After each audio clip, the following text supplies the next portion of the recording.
Everyone. तो देखो बच्चों, आज के वीडियो पे हम बात करेंगे क्लास 10 साइंस जो कि है chapter number 8 how to organism reproduce के बारे में। तो इस चैप्टर में होने वाले जितने भी सारे इंपॉर्टेंट क्वेश्चन हैं वो भी हम पेज वाइज डिस्कशन करेंगे और हर एक पेज में बनने वाले इंपॉर्टेंट क्वेश्चन को यहाँ पे इंक्लूड करेंगे और डिस्कस करेंगे। तो देखते हैं फर्स्ट पेज में क्या क्या क्वेश्चन बन रहा है।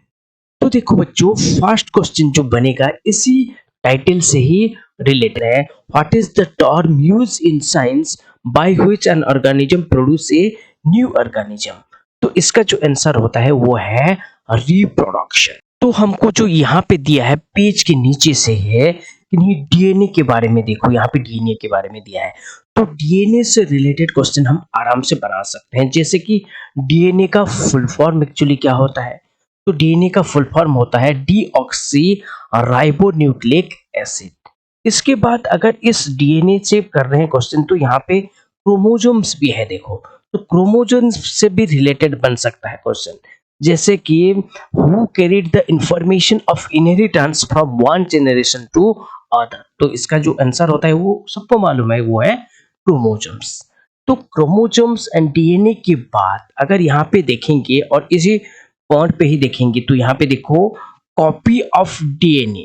तो कॉपी ऑफ डीएनए जब होता है, डीएनए जब कॉपी होता है तो कितने पार्ट में डिवाइड होता है, मतलब कितना कॉपी बनता है, इससे भी क्वेश्चन हो सकता है। जैसे कि हमारा during the copy of DNA how many copy are produce. तो इसका आंसर होता है 2। तो ये था फर्स्ट पेज और फर्स्ट पेज पे 4 क्वेश्चन हम बना चुके हैं। तो अगर देखते हैं तो सेकंड पेज पे, तो सेकंड पेज पे क्या क्या क्वेश्चन बन सकता है। तो इसी पेज पे भी वही डीएनए कॉपी से रिलेटेड क्वेश्चन बन सकता है, जैसे कि हमारा आ गया what is the effect of DNA copy which is not perfectly accurate on the reproduction process. तो अगर कॉपी परफेक्टली नहीं हुआ है और एक्यूरेटली नहीं हुआ है तो वहां पे एरर तो पहले देखने को मिलेगा, जिसी एरर के बदौलत हमको डिफरेंट वेरिएशन का ऑर्गेनिज्म देखने को मिलता है। तो ये कॉपी ऑफ डीएनए से क्वेश्चन था। और भी हम बना सकते हैं इस डीएनए कॉपी से रिलेटेड क्वेश्चन, जैसे कि importance of DNA copy on the reproduction process. तो यहाँ पे देखो, जो डीएनए कॉपी हो रहा है तो इसका इंपॉर्टेंट जो है फर्स्ट इंपॉर्टेंस है कि ये पेरेंट्स के जीन पे रहने वाला और पेरेंट्स का नेचर को कैरी करता है। और सेकंड इंपॉर्टेंट पॉइंट्स है कि नहीं ये क्या करता है, इवोल्यूशन करता है न्यू स्पेसीज का। तो ये था फर्स्ट 2 पेज। फर्स्ट 2 पेज के बाद थर्ड नंबर पेज को आते हैं। तो थर्ड नंबर पेज पे यहाँ पे दिया है modes of reproduction by a single organism.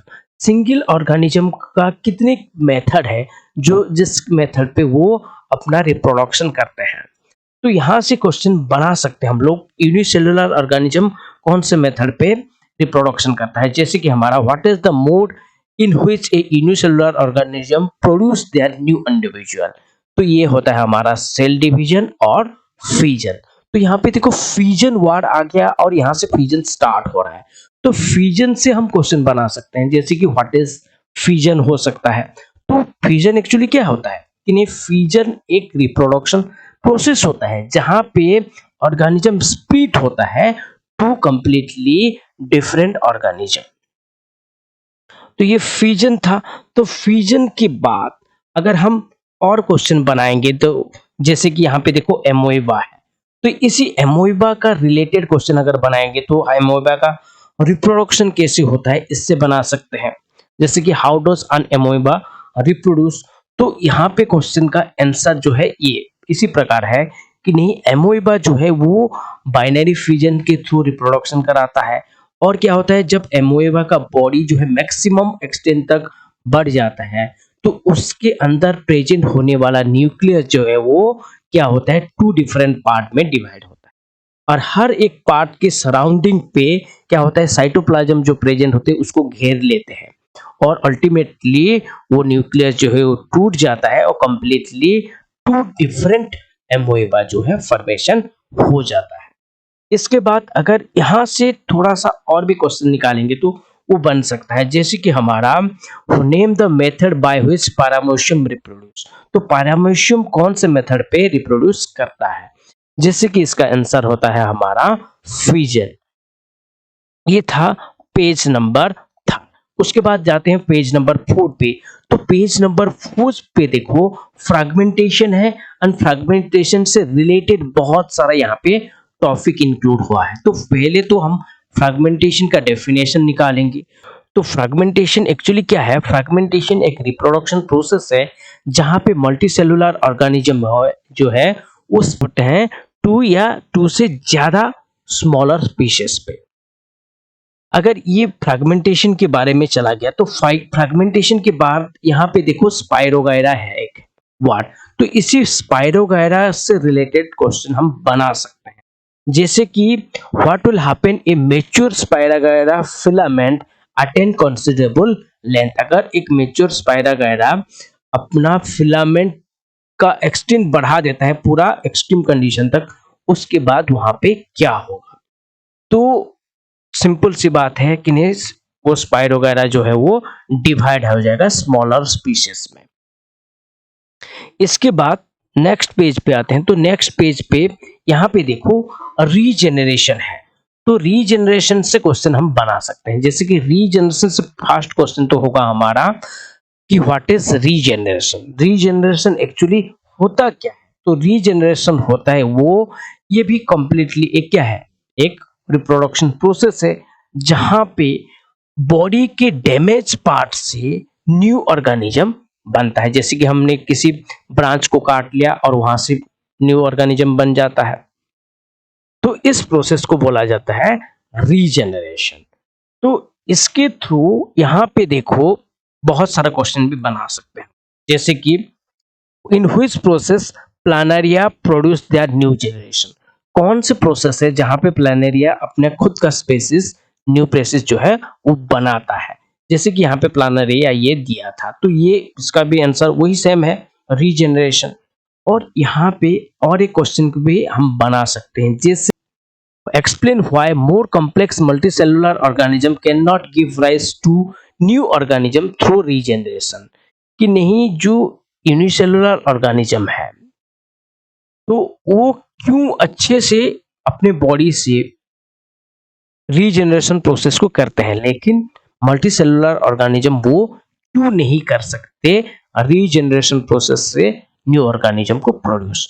तो इसका आंसर होता है, देखो मल्टीसेलुलर ऑर्गेनिज्म तो एक पहले तो है वो कॉम्प्लेक्स है, कॉम्प्लेक्स मैनर ऑफ ऑर्गेनिज्म है जहां पे टिश्यू सेल कन्वर्ट होता है टिश्यू पे, टिश्यू फिर कन्वर्ट होता है हमारा ऑर्गेनिज्म पे, ऑर्गेनिज्म फिर अल्टीमेटली बड़ा होता है। लेकिन अगर हम यूनिसेलुलर ऑर्गेनिज्म पे देखते हैं तो वो आराम से अपने बॉडी से स्प्लिटिंग होके न्यू ऑर्गेनिज्म फॉर्मेशन कर सकता है, लेकिन जो ये कंडीशन है वो मल्टीसेलुलर ऑर्गेनिज्म के केस में नहीं हो सकता। तो इसके बाद नेक्स्ट पेज पे आते हैं कि नहीं, रीजनरेशन प्रोसेस पे जो प्लानेरिया कर रहा है अपना न्यू जनरेशन को फॉर्मेशन, उसका डायग्राम बनाने के लिए भी दे सकता है, जैसे कि हम यहाँ पे देखते हैं। इसके बाद देखो बॉर्डिंग आ रहा है, तो इस बॉर्डिंग से भी हम क्वेश्चन निकाल सकते हैं। तो बॉर्डिंग से जो क्वेश्चन निकालेंगे वो होगा हमारा what is boarding. First question तो होगा हमारा व्हाट इज बॉर्डिंग। तो बॉर्डिंग एक्चुअली क्या है, एक आउटग्रोथ होता है, किसी भी ऑर्गेनिज्म के बॉडी पे आउटग्रोथ होता है। उस आउटग्रोथ फिर क्या होता है, बाद में कट जाता है और एक न्यू ऑर्गेनिज्म फॉर्मेशन करता है। Explain vegetative propagation. Vegetative propagation actually क्या है? तो वेजिटेटिव प्रोपागेशन वो प्रोसेस है, रिप्रोडक्शन प्रोसेस है जहां पे प्लांट के रूट से हो गया या स्टेप से हो गया या शूट से हो गया या लीफ से हो गया, हमारा न्यू जनरेशन का प्लांट फॉर्मेशन होता है। नेक्स्ट पेज पे जाते हैं तो यहाँ पे देखो हमारा है कंप्लीटली स्पोर फॉर्मेशन के बारे में दिया है। तो स्पोर फॉर्मेशन के बारे में अगर क्वेश्चन बनाएंगे तो क्वेश्चन क्या निकलेगा, name one organism which reproduce by spore formation. तो स्पोर फॉर्मेशन के थ्रू कौन सा वाला ऐसा ऑर्गेनिज्म है जो कि रिप्रोड्यूस होता है? तो इसका आंसर है ये देखो। तो उसके बाद लास्ट में अगर इसी कंटेंट का लास्ट क्वेश्चन को अगर देखेंगे तो 20 नंबर क्वेश्चन है और ये है write the condition which is favourable for spore to germinate and grow. कि नहीं कि कौन सा कंडीशन होना चाहिए, फेवरेबल कंडीशन जिसके थ्रू स्पोर फॉर्मेशन ग्रो होगा, जर्मिनेट होगा। वो है हमारा कूल प्लेस चाहिए, मॉइस्ट प्लेस चाहिए एंड डार्क प्लेस चाहिए।